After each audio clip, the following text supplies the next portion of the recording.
Hi guys, so I'm Sophie Gustafson, and the choice of technology that I chose to introduce is called SeeSaw. So we're going to look it up.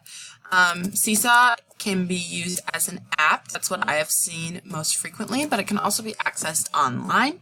So that's what we're going to start with. So SeeSaw, you can start with logging in. It's a free resource. I logged in using a Google account. I said that I was a teacher of a class, and yeah, so it brought me to this page. I had the ability to look around a little bit, so I'll show you guys a little bit of the tools that it has. So first of all, it has a journal, and that's just a little bit to post things from a teacher's perspective, and I believe that's something that all the students can see.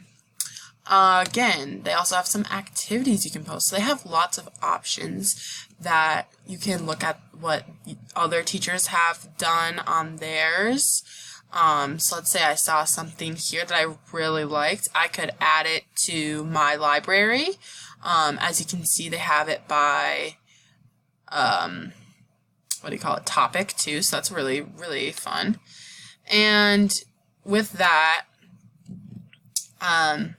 these could also give inspiration for what you want to create. I said I'm in a 4th grade class, so that's why it's showing me some 4th grade options. Yeah, and it's just showing a lot, it gives you a lot of activities already, but then also it allows you to be creative in that as well. So I'm just going to go back to the class to show you some more options for it. So activities are kind of just what you can engage your students in.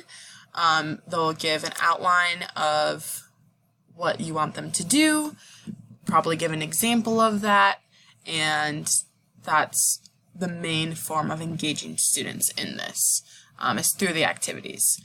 So there's also the inbox. So this is kind of where you can post announcements. This will be to your students, and it's nice, as it says here, announcements you send to the students, they can receive them, but they can't message back or message other students. So you would probably have to double check if there's something you need them to announce or to respond to, that they got that and things, but that's a really nice. And then the other really cool thing about SeeSaw is that it's really designed too to be interacting with the families. So a teacher can also post family announcements, which is one way that I've also seen this be used. So the family announcements are a little different because the families can respond to them. They will be a private reply, so that's really nice. So that's the other feature that I think is really cool about SeeSaw, is it's not just engaging the students, but it's really also meant to be engaging families. And then lastly, this is just kind of an assessment area and kind of seeing how students are progressing, and yeah, you get to rank them, and it's a good form to assess your progress of your students. So some things that I was learning about SeeSaw was it's considered a digital portfolio, so that's really cool because these things that they make in here are going to stay here the whole year. And the things that can be posted on here are things such as videos, photos. They can type things, they can upload images, there's files, drawing, and those are all things too a teacher can upload and have links for and things. And another really cool feature of the SeeSaw app is that a teacher has to approve each of their assignments. So when they turn in assignments, it's sent to the teacher. The teacher then has to review it and click that they accept it, that it's what the teacher wants from them. And that's a really unique way to me to be providing feedback, as well as in a teacher role assessing how they're doing.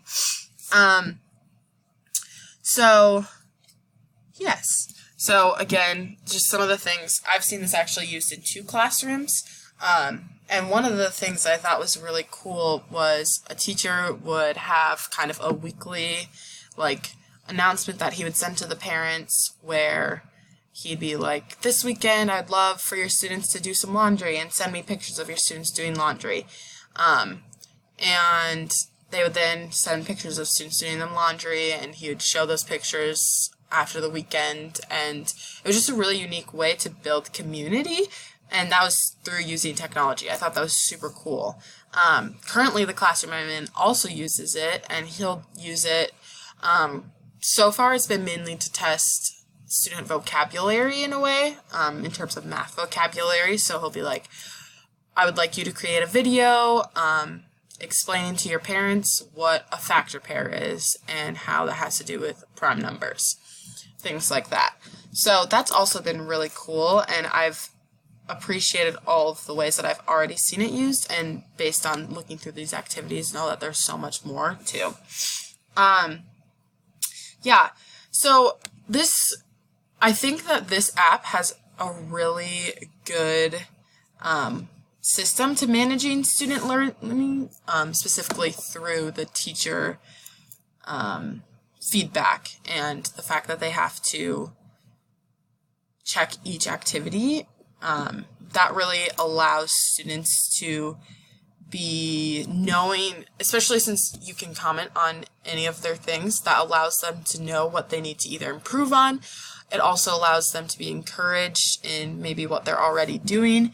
And also, from a teacher's perspective, really allows you to see the how your students are doing in that. It's a really clear form of assessment. So I think that's really important. I think, too, since it's not something that, there's not like games on it and things, so it's pretty manageable in terms of distraction, which I think is really good. And I would say overall, this tool is designed for people to help achieve their goals and grow in their learning. So overall, this is a really good app, really cool to learn some more about it, and really appreciate you guys listening.